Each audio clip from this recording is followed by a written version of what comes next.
There's a massive digital gold rush happening in Africa right now. We're seeing global tech giants pour in billions of dollars, all promising to kickstart this incredible new era of innovation. But a brand new critical report, which was actually prepared for the African Union, is asking a really tough question. What's the real cost of all this progress? All right, let's get into it and see what the data actually says. First off, the sheer scale of this is just staggering. We're talking more than $2 billion. That's money pledged by companies you've definitely heard of. Google, Microsoft, Meta, for all sorts of AI and digital projects across Sub-Saharan Africa. I mean, this is a literal tidal wave of capital that's set to completely reshape the continent's digital landscape. And, of course, the story that these investors are selling is incredibly positive. You hear quotes like this all the time.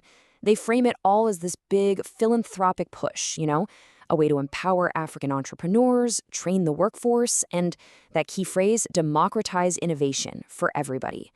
But is that really the whole story?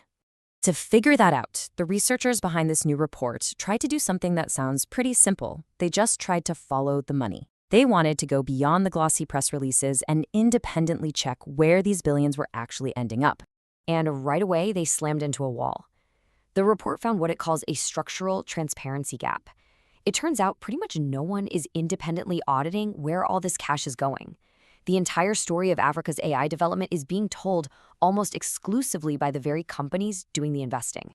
Now, I know this slide looks a bit technical, but what it shows is absolutely crucial. This is a flowchart from the study.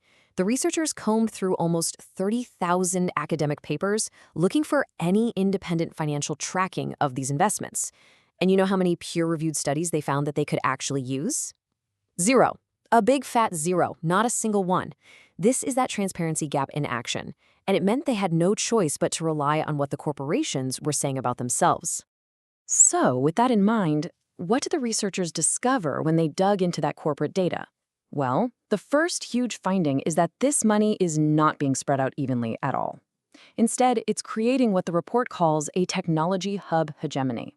What that means is that the vast, overwhelming majority of this capital is getting hyper-concentrated in just 3 countries: South Africa, Kenya, and Nigeria. These 3 are being built up as the continent's main digital hubs, while almost every other nation is being left behind. This is a big deal because it actively undermines equitable development and creates a brand new digital hierarchy in Africa. And this chart really shows you what that money is being spent on. The contrast couldn't be more stark. On one hand, you have hundreds of millions, sometimes billions, going into physical infrastructure, things like Microsoft's huge cloud setup in South Africa. And on the other hand, a grant for a local software project from Meta for just a few $100,000. It just lays bare this massive bias. The real money is for building the hardware, not so much for the local innovators who are supposed to use it. So this is the key takeaway. It's about owning the pipes, not just the water that flows through them. The report calls this a terrestrial bias. For these global tech companies, the top strategic priority isn't about funding the next great African app. It's about owning the fundamental architecture. The massive subsea data tables with names like Equiano and Umoja, the giant hyperscale data centers. It's about building and controlling the digital plumbing of the continent. Now, this intense focus on physical infrastructure isn't just happening by chance. To really get the bigger picture, the report uses a powerful framework to help us understand the geopolitical logic of the new digital world that's being built in Africa. It's called Digital World Systems Theory, and the basic idea is pretty straightforward. You have a technological core, think the global north, which maintains its power by extracting resources, in this case data, from a periphery. But it doesn't do it directly. It funnels everything through an intermediary, semi-periphery, which acts as a kind of collection and processing hub. So when you apply this theory to what's happening in Africa, the map just clicks into place. The core, that's the tech headquarters in the global north, where all the systems are designed and owned. And the semi-periphery? Well, that's South Africa, Kenya, and Nigeria.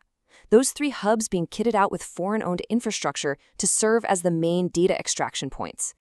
And that, of course, leaves everyone else, the rest of the continent, in the role of the periphery. Their place in this new digital economy is to be sources of valuable data and markets to sell technology to, not to be sovereign creators of that technology themselves. But this next part is maybe the most shocking finding in the whole report. Just look at the sequence of events on this timeline.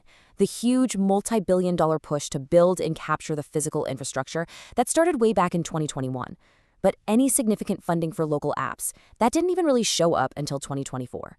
And here's the real kicker. Actually sitting down with African policymakers to write the rules, that's not scheduled until 2025, long after the entire system has already been built and controlled.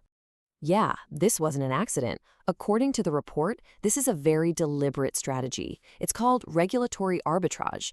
The idea is to build your physical monopoly first. You lock in your ownership of the entire system before the host countries even have a chance to write the laws and regulations that are supposed to govern it. And this all leads to the ultimate danger, what the report calls ecosystem lock-in. Here's what that looks like. An African health startup gets a grant, but the catch is they have to build their solution on a foreign AI model, like Meta's Llama. A founder gets funding, but it comes in the form of cloud credits, which ties them to one company's servers. So even when local innovation succeeds, it remains permanently dependent, basically a tenant living in a foreign-owned ecosystem, especially in crucial areas like health and agriculture.